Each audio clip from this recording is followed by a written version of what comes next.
Hi, I'm Cheryl Brunette, and today we're going to look very closely at the long-tailed or two-tailed cast-on.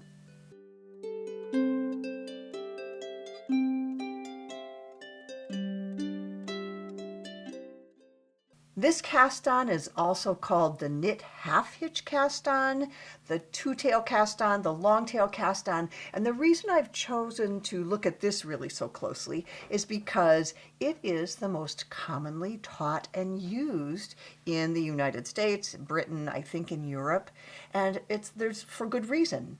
It's fast and easy to do. Gives a very nice handsome edge, and it works for just about everything. So, there are some concerns, however, and one of the major concerns that people have and it's not a concern about how well the cast on works, it's concerns about executing it.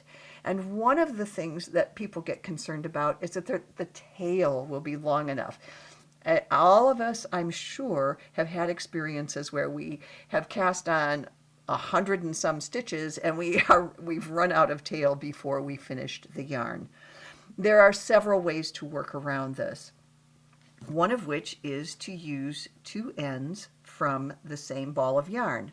Start with your slip knot here. Oops, this is a fuzzy alpaca. There we go. And you can go forever.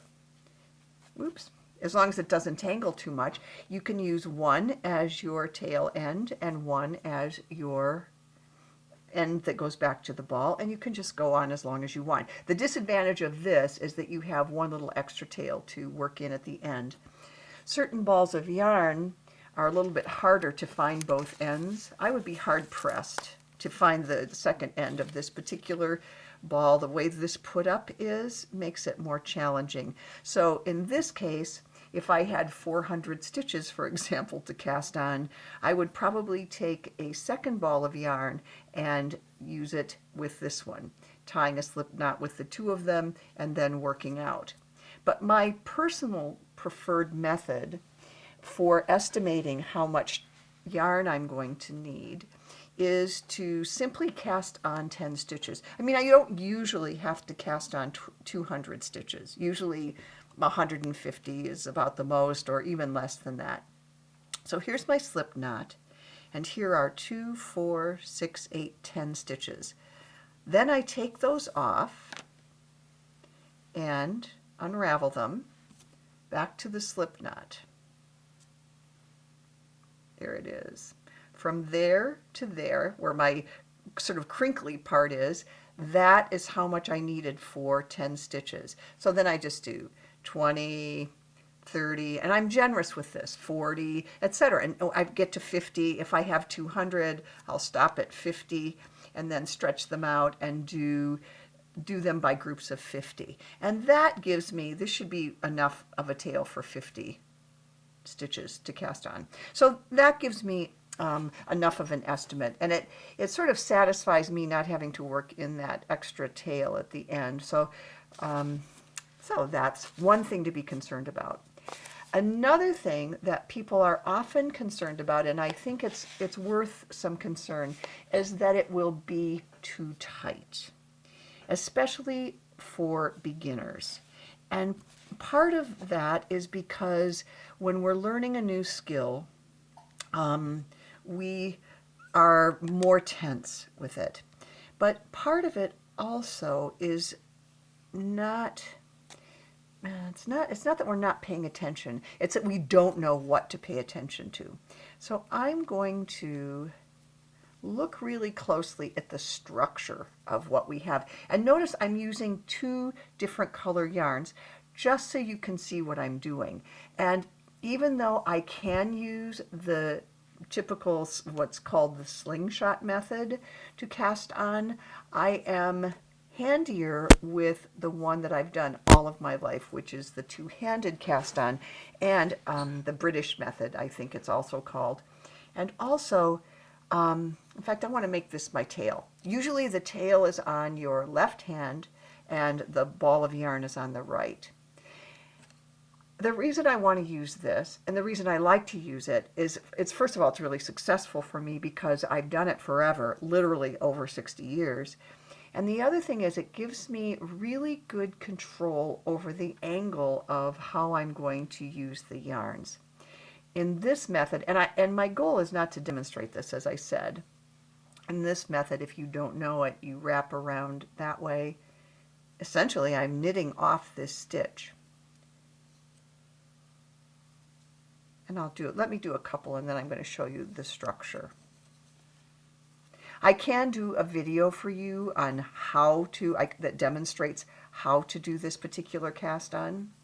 Okay, when you have two colors, you can see that one color is making, or your tail in this case, is making a series of half hitches down here. The other yarn, the yarn that goes to the ball, is making a series of stitches, knit stitches. If you look down here, here are the little purl bumps on this side. There are two things, thus, that you're trying to keep loose. My little guys, when I teach children to knit, especially the 6 and 7 and 8-year-olds, tend to get very tight in their stitches, partly because they work off the point of the needle. So one tip is, when you're not only casting on, but knitting as well, is to make sure that your knitting loop, your knitted loop, the knitted stitch or purled stitch, is well down on your needle away from the point. My mother used to say, it's not your pulling tight or leaving it loose that makes the size of the stitch. It's the size of the needle, and let the needle determine the size of the stitch. If you want a looser stitch, use a bigger needle. So that's one tip. A second tip is, when I am forming this half hitch at the bottom, I want it to be long enough that when these stitches come off of here and they flip over and become wider, this edge will be wide enough to not tug that in. This, I think, is the second place that people get into a little bit of trouble when they're knitting. And notice again, because I have this in my right hand, when I pull it taut, I don't pull it right up again. I don't snug those two stitches right up together. Instead, I give it a nice long breathing space. I pull it almost in this direction so that that has a nice wide edge.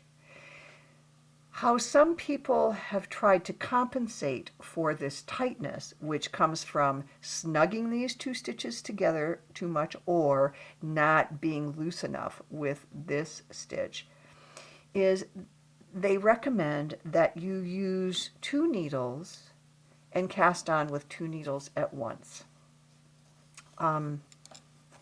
Oops, I don't recommend this method, partly because it's awkward for me. Well, I never use it, and there's a reason that I don't use it, and I'm going to show you in a different sample. And it's this. I cast this on with 2 needles. Notice that this edge is the edge that was my tail and that I spread out, and that this edge is plenty loose.